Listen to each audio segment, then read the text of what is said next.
Halo guys, kembali lagi bersamaku di sini. Jadi hari ini kita akan melanjutkan lagi belajarnya yaitu mengenai struktur data struct. Nah, pada video kali ini, di mana video sebelumnya itu kita sudah belajar cara membuat struct. Hari ini kita akan belajar cara menggunakannya sekaligus cara memanggil struct itu sendiri. Gimana caranya? Langsung saja kita balik ke IDE masing-masing atau kode editor masing-masing. Oke, jadi langsung saja. Cara manggilnya gimana? Pertama, kita buat dulu kayak semacam variabel gitu untuk menampung struct-nya. Nah, caranya itu gampang. Kita buat struct lagi. Nah, struct nama yang sama yang mau kita panggil itu. Misalnya kita mau panggil struct mahasiswa. Nah, lalu spasi untuk variabel baru yang mau kita nanti akan panggil itu. Misalnya ini mhs1.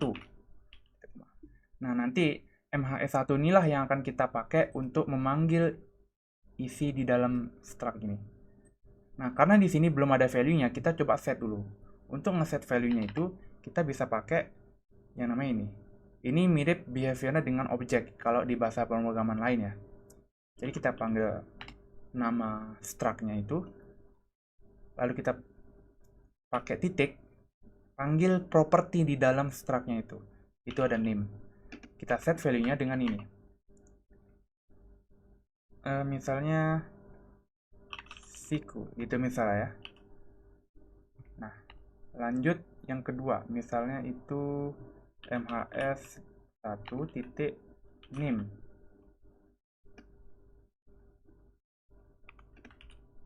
Misalnya nimnya dia kan karena integer jadi pakai ya 123 lah. Dan mhs1 titik status. Misalnya status itu kan misalnya kalau true itu sudah lulus, false belum lulus. Kita kasih false aja. Nah, ini error kenapa? Kita lihat. Dia mungkin harus menggunakan char ya. Ya, oke. Mungkin ya harus menggunakan char untuk kita bisa ganti aja jadi char ya, jangan pakai string. Oke, sip. Ini untuk kita ngeset value-nya. Nah, sekarang coba kita panggil struct ini sendiri. Caranya gimana? Caranya gampang banget.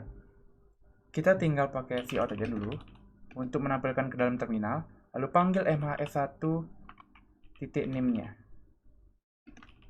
Kasih n line. Nah, ini tinggal kita copy paste aja dan ubah sesuai properti yang lain. Misalnya ini, lalu ini ada status.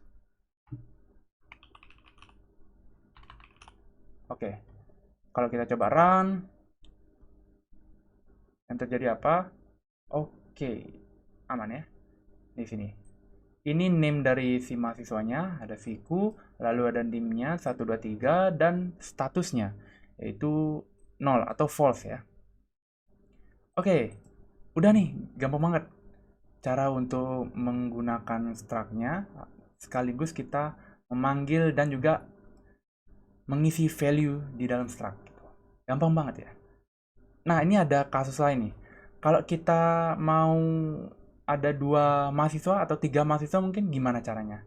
Apa mungkin kita harus copy paste seperti ini, lalu mengganti variabel jadi seperti ini? Sebenarnya ada cara lebih singkatnya. Kita bisa kasih ini spasi aja. Lalu kita buat variabel yang kedua, misalnya mhs2.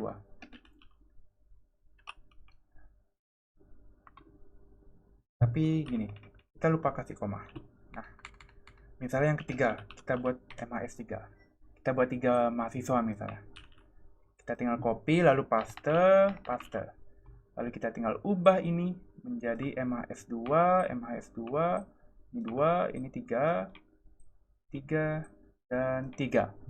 Oke, yang mahasiswa 2 namanya itu misalnya Ivan, lalu NIM-nya itu misalnya 456, dan statusnya misalnya masih false lah. Ini name-nya itu misalnya Satria gitu misalnya. Typo ya. Oke. Misalnya NIM-nya itu 789, statusnya misalnya sudah lulus ya, true misalnya. Nah, sekarang coba kita tampilkan. Ini tinggal kita copy, paste. MHS2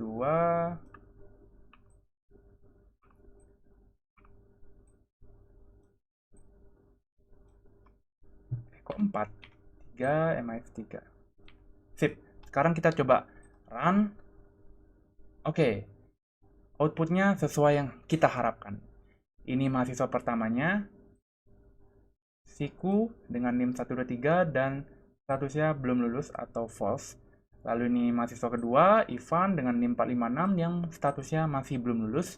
Dan ini Satria dengan NIM 789 yang statusnya sudah lulus. Oke, itu dia sih untuk cara memanggil struct dan juga cara untuk menggunakan struct sekaligus kita ngeset value di dalam struct-nya. Kita juga sudah belajar ini, gimana cara membuat 3 atau lebih variabel sekaligus gitu dengan struct.